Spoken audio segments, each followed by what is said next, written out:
The Lotus of the True Law. Homage to all the Buddhas and Bodhisattvas. Sadharmapundarika Sutra. Translated by H. Kern, 1884. Sacred Books of the East, Vol. XXI. SACRED-TEXTS.com Chapter 19. Chapter 20 Watson. Sadaparibhûta. The Lord then addressed the Bodhisattva Mahasthamaprapta. In a similar way, Mahasthamaprapta, one may infer from what has been said that he who rejects such a dharmapariya as this, who abuses monks, nuns, lay devotees male or female, keeping this sutra, insults them, treats them with false and harsh words, shall experience dire results, to such an extent as is impossible to express in words. But those that keep, read, comprehend, teach, amply expound it to others, shall experience happy results, such as I have already mentioned. They shall attain such a perfection of the eye, ear, nose, tongue, body, and mind as just described. In the days of yore, Mahasthamaprapta, at a past period, before incalculable eons, nay, more than incalculable, immense, inconceivable, and even long before, there appeared in the world a Tathagata, named Bhishmagargaitasvaraga, endowed with science and conduct, a Shugata, in the eon Vinirpaga, in the world Mahasambhava.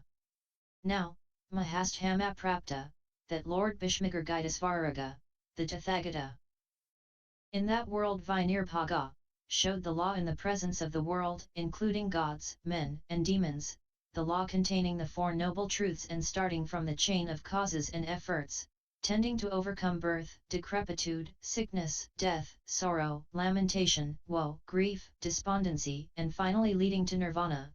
He showed to the disciples, the law connected with the six perfections of virtue and terminating in the knowledge of the omniscient, after the attainment of supreme perfect enlightenment. He showed to the Bodhisattvas the lifetime of that Lord Bhishmagargaitasvaraga, the Tathagata, lasted 40,000 myriads of kotis of eons equal to the sands of the river Ganges. After his complete extinction his true law remained 100,000s of myriads of kotis of eons equal to the atoms, contained, in Gambadvipa, and the counterfeit of the true law continued 100,000s of myriads of kotis of eons equal to the dust atoms in the four continents. When the counterfeit of the true law of the Lord Bhishmagargaitasvaraga, the Tathagata, after his complete extinction, had disappeared in the world Mahasambhava, Mahasthamaprapta, another Tathagata Bhishmagargaitasvaraga, Arhat, appeared, endowed with science and conduct.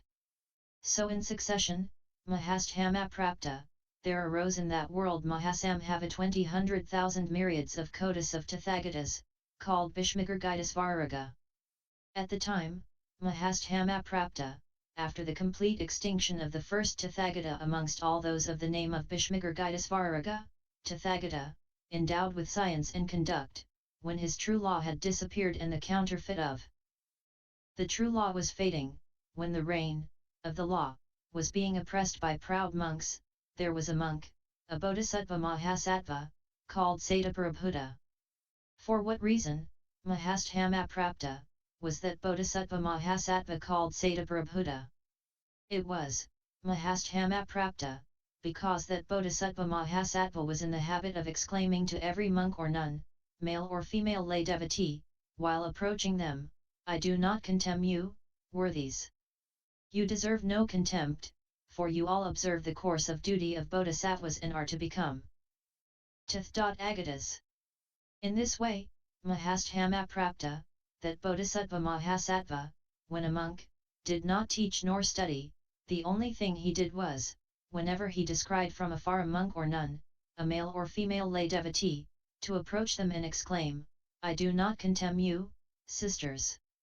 You deserve no contempt, for you all observe the course of duty of Bodhisattvas and are to become Tathagatas. So, Mahasthamaprapta, the Bodhisattva Mahasattva at that time used to address every monk or nun, male or female devotee. But all were extremely irritated and angry at it, showed him their displeasure, abused and insulted him. Why does he, unasked, declare that he feels no contempt for us? Just by so doing he shows a contempt for us. He renders himself contemptible by predicting our future destiny to supreme, perfect enlightenment. We do not care for what is not true.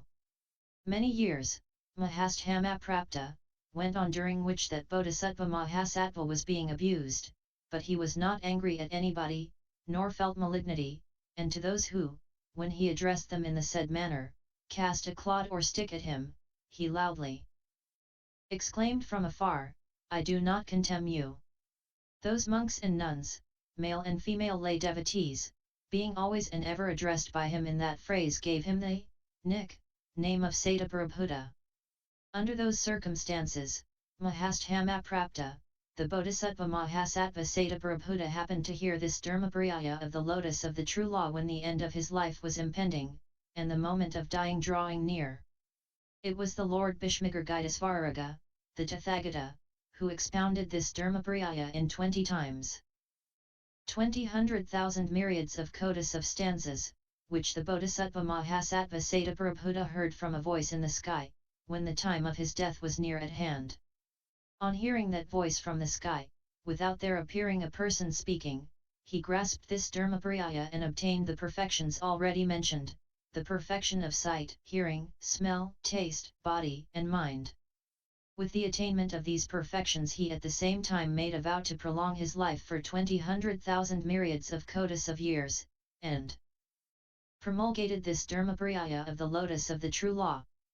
And all those proud beings, monks, nuns, male and female lay devotees to whom he had said, "I do not contemn you," and who had given him the name of Sadaparibhuta, became all his followers to hear the law, after they had seen the power and strength of his sublime magic faculties, of his vow, of his readiness of wit, of his wisdom. All those and many 100,000 myriads of kotis of other beings were by him roused to supreme, perfect enlightenment. Afterwards, Mahasthamaprapta, that Bodhisattva Mahasattva disappeared from that place and propitiated 20,100 kotis of Tathagatas, all bearing the same name of Kendraprabhasvaraga, under all of whom he promulgated this Dharmapariyaya. By virtue of his previous root of goodness he, in course of time, propitiated 20,100,000 myriads of kotis of Tathagatas, all bearing the name of Dundubhasvaraga, and under all he obtained this very Dharmapariyaya of the lotus of the true law and promulgated it to the 4 classes.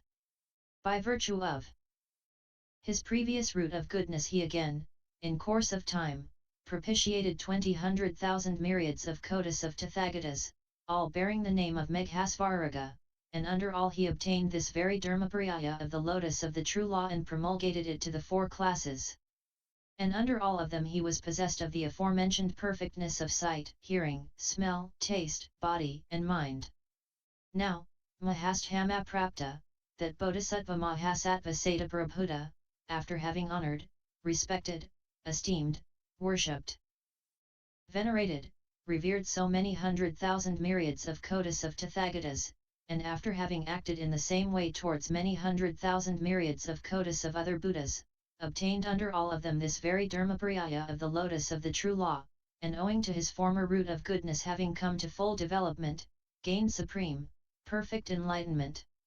Perhaps, Mahasthamaprapta, thou wilt have some doubt, uncertainty, or misgiving, and think that he who at that time, at that juncture was the Bodhisattva Mahasattva called Sadaparibhuta was one, and he who under the rule of that Lord Bhishmagargidasvaraga, the Tathagata, was generally called Sadaparibhuta by the 4 classes, by whom so many Tathagatas were propitiated, was another. But thou shouldst not think so.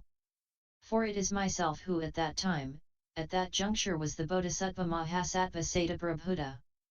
Had I not formerly grasped and kept this Dharmapariyaya, Mahasthamaprapta, I should not so soon have arrived at supreme, perfect enlightenment. It is because I have kept, read, preached this Dharmapariyaya, derived, from the teaching of the ancient Tathagatas, Mahasthamaprapta, that I have so soon arrived at supreme, perfect enlightenment. As to the hundreds of monks, nuns, male and female lay devotees, Mahasthamaprapta, to whom under that Lord the Bodhisattva Mahasattva Sadaparibhuta promulgated this Dharmapariyaya by saying, "I do not contemn you," you all observe the course of duty of Bodhisattvas, you are to become Tathagatas, and in whom awoke a feeling of malignity towards that Bodhisattva, they in 20,000 myriads of kotis of eons never saw a Tathagata, nor heard the call of the law, nor the call of the assembly, and for 10,000 eons they suffered terrible pain in the great hell of Iki. Thereafter released from the ban, they by the instrumentality of that Bodhisattva Mahasattva were all brought to full ripeness for supreme, perfect enlightenment. Perhaps, Mahasthamaprapta, thou wilt have some doubt, uncertainty, or misgiving as to who at that time, at that juncture were the persons hooting and laughing at the Bodhisattva Mahasattva. They are. In this very assembly, the 500 Bodhisattvas headed by Bhadrapala, the 500 nuns following Simhacandra, the 500 lay devotees following Shugatakatana, who all of them have been rendered inflexible in supreme, perfect enlightenment. So greatly useful it is to keep and preach this Dharmapariyaya, as it tends to result for Bodhisattvas Mahasattvas in supreme, perfect enlightenment. Hence, Mahasthamaprapta, the Bodhisattvas Mahasattvas should, after the complete extinction of the Tathagata, constantly keep, read, and promulgate this Dharmapariyaya. And on that occasion the Lord uttered the following stanzas. 1. I remember a past period, when King Bhishmasvara, the Jina, lived, very mighty, and revered by gods and men, the leader of men, gods, goblins, and giants. 2. At the time succeeding the complete extinction of that Jina, when the decay of the true law was far advanced, there was a monk, a bodhisattva, called by the name of Sadaparibhûta. 3 other monks and nuns who did not believe but in what they saw, he would approach, and say, I never am to contemn you, for you observe the course leading to supreme enlightenment. For it was his wont always to utter those words, which brought him but abuse and taunts from their part. At the time when his death was impending he heard this sutra. 5 The sage, then, did not expire, he resolved upon a very long life, and promulgated this sutra under the rule of that leader. 6 And those many persons, who only acknowledged the evidence of sensual perception were by him brought to full ripeness for enlightenment. Then, disappearing from that place, he propitiated thousands of kotis of Buddhas. 7 Owing to the successive good actions performed by him, and to his constantly promulgating this sutra, that son of Jina reached enlightenment.